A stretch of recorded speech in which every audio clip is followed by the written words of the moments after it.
Hi everybody, this is Lara again. If there's any of you still out there watching my channel, I know there's not very much because I've been gone for so long. I did my review, my monthly review last month, and I'm trying to at least do one every month. I've only got a few months of school left, so unless I find a full-time job right away, I should be okay by then, but at least hopefully when I do get a full-time job, it'll only be Monday through Friday, so I'll have weekends off and I'll have some time to make videos. I still have been reading quite a bit. I just haven't had time to record any videos. I've been trying and trying. It just hasn't worked out. Anytime I think I have a chance, something comes up. But here we go. I'm not going to stop until I finish this video. Today is also my birthday. I'm 25 today. Anywho, today I've got my books of January quick wrap-up. First book I have is Crooked House by Agatha Christie. I hope you can see it. I know the lighting is not good, but I have really nowhere else right now where I can set this video up. So anyway, Crooked House is an Agatha Christie book. It's got a theme pretty common to a lot of her others, where this old man is murdered. I feel like what really sets this apart from her other books, because it could be just your typical, you know, English rich guy murdered for his fortune by someone in the family, is the darkness of it, and not just in the novel. You really don't realize till the end just how twisted this killer is. It's somewhere where she just hasn't gone before. I don't want to spoil anything, but it is crazy and you will be totally shocked. It's a great book. I give this 5 out of 5 stars. Next I have Magic Study by Morrie v. Snyder. This is a sequel to Poison Study. It's the second in the Study series. In this one, I don't want to give away too much from the first book. Yelena is going back home to find her family and to be trained in magic. I did enjoy this book, but I felt it to be a little bit of a disappointment after Poison Study, which I thought was just so cool and such a different concept.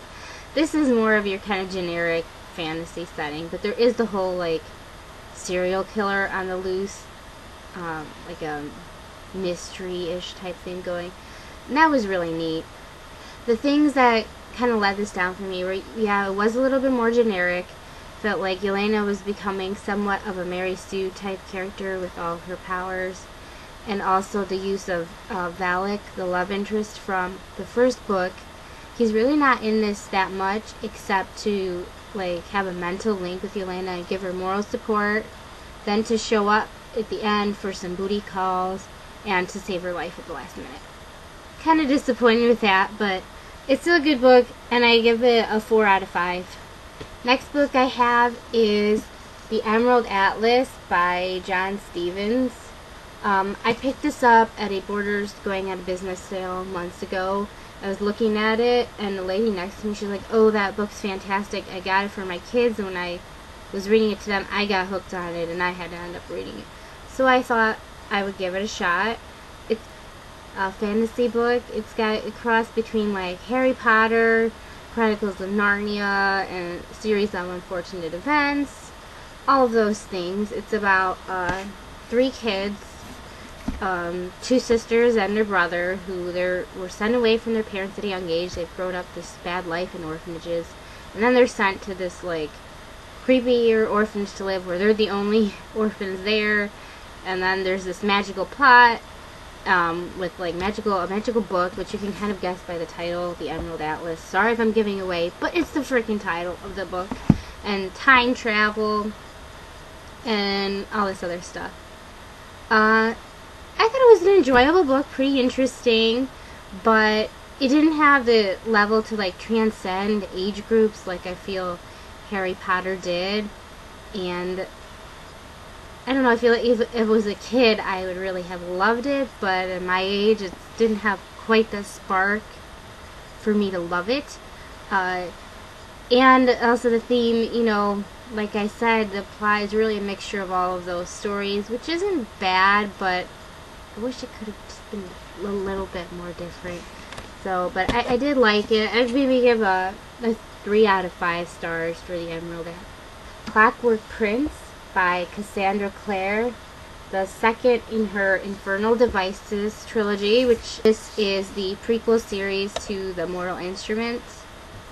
I have to say, after Clockwork Angel and this, I do find that I like this series, the Infernal Devices, quite a bit better than the Mortal Instruments series, and I feel like I would like it even more if the Mortal Instruments books didn't even exist, because I'm finding a lot of similar character tropes in this one. The characters are kind of the same, a little bit different from the two series, and I wish they had been more original in this one.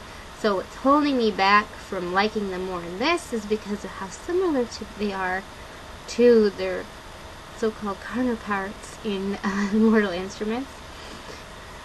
Also in this, one of the storylines I didn't really like is the love triangle is expanded between, you know, Tessa and Will and Jem. And in this one, she's becoming closer to Jem after Will kind of, you know, tossed her off in the first book. I'm really sick of love triangles in YA, and it seems like Cassandra Clare can't write any other type of romance besides a love triangle. And I wish she would just quit it. I wish Jem could find a romance with someone else, and I don't like how this is being handled. But I did like this book quite a bit. I give it a 4 out of 5 stars. Next, I have The Man in the Queue by Josephine Tey. This is a classic British murder mystery from the 1920s. There is a man killed while standing in a queue for the theater in London, and there's like no one saw anything or noticed anything. There's pretty much nothing to go on at first. I thought the plot sounded interesting, but honestly, I found this book really boring. None of the characters were noticeable. The detective, I don't even remember his name. They were just not, nothing stood out. It wasn't told with love, I guess. It was kind of detached, and maybe that was just my weird opinion. I don't know. But I only give The Man in the Queue 2 out of 5 stars. Kind of disappointing, because I was hoping to have her as a backup when I finish with Agatha Christie. But I'm not getting that hook from her that Agatha Christie's books had. Next, I have Duplicate Death by Georgette. This is another British mystery. This one is post-war. I think it's like 1950 or so. And a man is killed at a bridge party when there's a lot of people there, but there are only a few people who were not in the party at the time who could have done it. So it's not like this long, unlimited list of suspects. And the detective, Inspector Hemingway, is kind of conflicted because one of the suspects is someone he used to know's fiance, and that was interesting. I thought this book was really fun. I read Georgette Heyer's books not really for the plot or, you know, the whodunit aspect, but for the fun characters and settings and stuff. I just think they're always really a delight to read, so to speak, if they're rather in her Regency romances or in her detective stories. This one was no different, and I give it a 4 out of 5 stars for Duplicate Death. First is A Murder is Announced, and yes, this is quite an old used copy that I got from Abe Books. It's a Miss Marple novel about a so-called murder party going on at a country house, and it's supposed to be a murder game where you're supposed to like guess detective, but someone really ends up murdered. And I love Miss Marple novels, if you haven't noticed. I love her as a character, and I just tend to love this, like the little village settings and all the different characters and stuff in Miss Marple. I was able to guess the killer because the theme in here is kind of familiar to some of her other books, but that did not hamper my enjoyment in any way. And I give a 4.5 out of 5 to A Murder is Announced.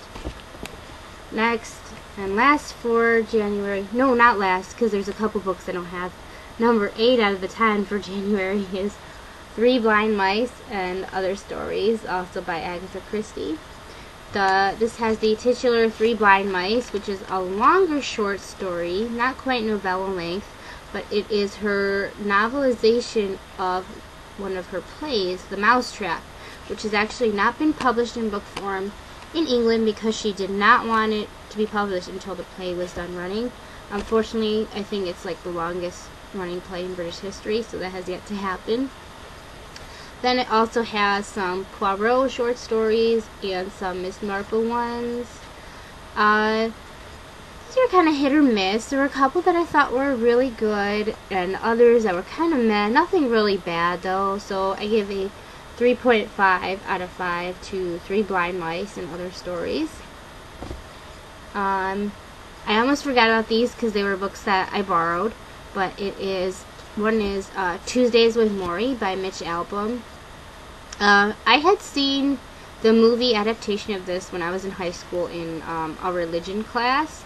It's a pretty popular book, especially around here because I'm from Metro Detroit, so Mitch Albom is a really well-known guy because he's a sports reporter in this area.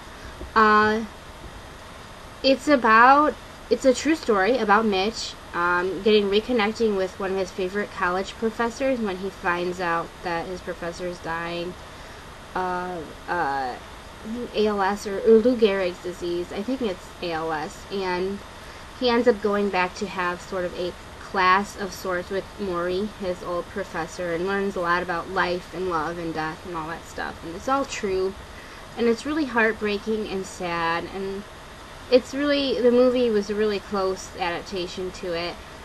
So I really recommend it. I don't know of anyone who doesn't like this book who's read it. I give it a 5 out of 5. The next and last book is also by Mitch Albom. It's Have a Little Faith, and this is another true story about this time he is meeting with his old rabbi who asks him to do his eulogy, except the rabbi is not dying, and it ends up being quite a few years until he dies, but they get to know each other, and there's some of the similar themes from Tuesdays with Morrie, and then he gets to ask a lot of the questions of the rabbi and have some of discussions with him that he never had the chance to have with Morrie. And also he meets a Christian minister in Detroit who is an ex-drug addict and a dealer who had been in jail and all this stuff, and turned his life around to basically give his life to God. And he's preaching in a rundown church in Detroit, and most of his congregation is all like poor, homeless, and other drug addicts who he's trying to basically give the Lord's message to these people who really need it. As you can tell by the title, it does have a lot of religious themes, but it's not really constricting you trying to give one religious message, because Mitch is Jewish and he's, meeting with a rabbi, and he's also with the Christian minister. It's basically another kind of lesson similar to Tuesdays with Morrie to, embrace love and life and all of that kind of stuff, and it's gonna make you probably cry if you have a heart. And it was really good, but after Tuesdays with Morrie, I felt like maybe I should have waited a little bit to read it, because they do so similar in that way. I give it a 4 out of 5 stars. Thanks for everybody who's watching. If there's anyone there, I debated on whether I was going to give up vlogging or not, but I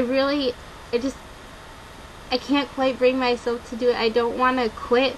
It's just so hard to keep up, and I would love some support, if any. I'm going to keep trying to do these videos, and we'll see how it goes. See you guys next month.